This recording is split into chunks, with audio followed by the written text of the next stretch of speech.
Unidad didáctica 5. Máquinas y mecanismos. Ahí tenemos en la presentación, justo en la pantalla, tenemos lo que se llama un piñón cremallera, un mecanismo que transforma el movimiento circular en un movimiento lineal. Tenemos otro ejemplo que es un motor de explosión, el motor de un coche, o un brazo robot que a través de motores eléctricos, pues un ordenador es capaz de controlar el movimiento de este dispositivo. En la unidad didáctica 4 vimos las estructuras, que realmente la estructura es la parte que soporta las fuerzas, pero claro, a esa estructura hay que darle movimiento. El capítulo que vamos a tratar a continuación es precisamente cómo le damos movimiento, cómo podemos hacer que los objetos creados, las estructuras, etcétera, etcétera, cobren dinamismo. Antes de empezar a hablar de todo esto, tenemos que hablar de algo que es fundamental, que es la energía. ¿Qué es la energía? Bueno, pues difícil de definir, pero los físicos, los científicos podemos medirla. Podemos encontrar muchísimas definiciones por internet, por los libros, etcétera, etcétera. Y yo he intentado buscar alguna definición que sea lo suficientemente asimilable para la secundaria. Entonces, en secundaria vamos a dar la siguiente definición. Energía es aquello que produce cambios en la realidad. Si algo cambia, hay energía. El movimiento no es más que el cambio de posición en el tiempo. Así, si algo se mueve, entonces hay energía. Pero hay muchas más cosas que cambian. La energía se mide en julios en el sistema internacional, pero los ingenieros preferimos una unidad técnica que es el kilovatio hora. ¿Por qué razón?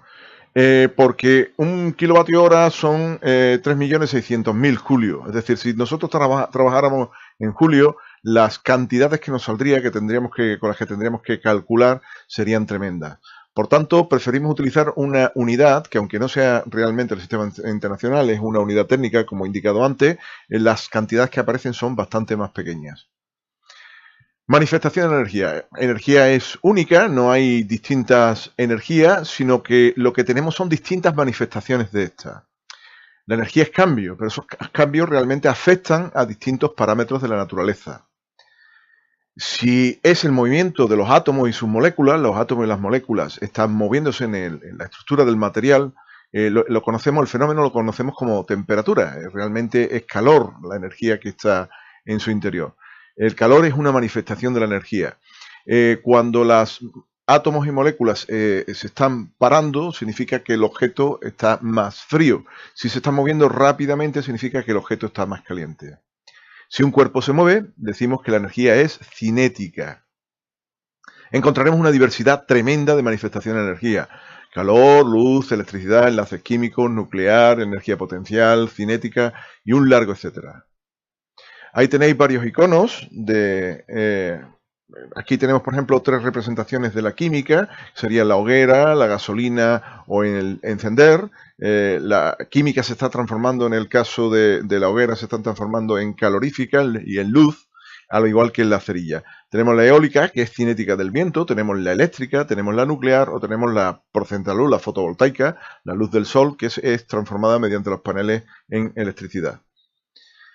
Por otro lado, aquí encontré esta otra división en inglés. Cuando habla de mechanical, realmente es el movimiento, todo lo que tiene que ver con fuerzas y movimiento, la luz, el sonido, también es otra manifestación de energía, el calor, la electricidad, aquí repetimos mecánica, la nuclear o la química.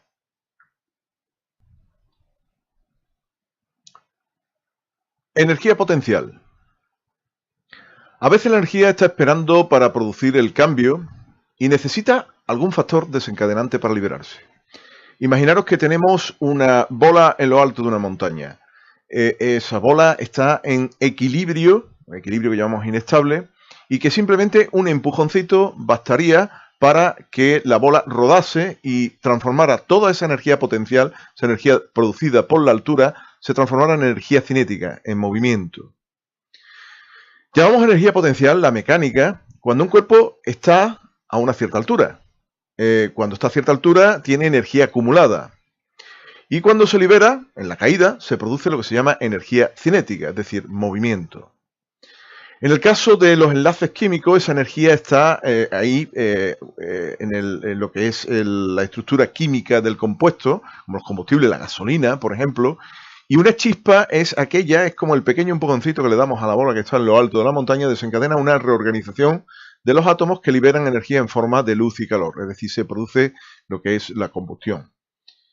La tendencia natural de los cuerpos, cuando contienen energía en su interior, es a liberar esa energía. Los cuerpos tienden de forma natural a tener la energía mínima. ¿Qué es una máquina? Según el libro, una máquina es un ingenio para facilitar las tareas a la hora de realizar un trabajo o aplicar fuerza. Pero esta definición no me gusta del todo porque siempre se asocia máquina a un trabajo o aplicar fuerza, es decir, siempre se asocia máquina a movimiento. Sin embargo, también podemos encontrar que las máquinas, por ejemplo, el transformador eléctrico, si lo buscáis por internet, os dicen que es una máquina eléctrica, aparece la palabra máquina eléctrica, además es estática, no se mueve. Por tanto, una máquina, para ser una máquina, no es condición indispensable que se mueva. Así que, prefiero daros una definición nueva. Una definición desde el punto de vista, vamos a decir, científico y de sistema. Una máquina es un transformador, un conversor de energía, es decir, le entra energía a esa máquina y la transforma en otra energía que realmente deseamos. Si buscamos una definición desde el punto de vista más tecnológico, una máquina es un dispositivo que usando energía hace que los trabajos, las tareas o los problemas sean resueltos con mayor comodidad. Esta es una definición, digamos, que ya es más global, realmente encierra más el conocimiento de la asignatura. Distintas máquinas que transforman la energía. Bueno, por ejemplo, una máquina que transforma energía química en cinética, por ejemplo, un coche. El coche utiliza gasolina que tiene energía en forma química y la transforma en movimiento y nos ayuda a desplazarnos de un lado a otro. Es decir, el coche sería una máquina que transforma de química en cinética. De química en calor, una caldera de combustible, algo que yo le echo leña o le echo gasoil o le echo cualquier tipo de combustible que le hacemos arder y calienta agua, por ejemplo. Eléctrica en calor, la vitrocerámica con la cual cocinamos todos los días, no hace otra cosa que transformar la energía eléctrica en calor. Eléctrica en movimiento, por ejemplo, un ventilador o una batidora o una lavadora convierte la energía eléctrica en movimiento. Eléctrica en luz, la bombilla. No creo que haya alguien más representativo que una máquina que transforme la energía eléctrica en luz. Cinética en eléctrica, un generador, por ejemplo. Y ahora vamos a ver a lo largo del capítulo, o si no en el vídeo que viene, qué es un generador. Eléctrica en química, una pila recargable. Cuando una pila está dando corriente, realmente se está transformando una reacción química que hay en el interior en energía eléctrica. Cuando la recargamos, la energía eléctrica vuelve a hacer transformaciones químicas en el interior de la pila. Por tanto, eléctrica en química, una pila recargable cuando se está cargando. Y no os podéis imaginar la de miles y miles de ejemplos que podremos poner. Ahí tenéis en la parte derecha pues ejemplos de máquinas, desde las más simples, las máquinas clásicas, que le vamos a dedicar un vídeo completo a ello, hasta otras máquinas mucho más complicadas.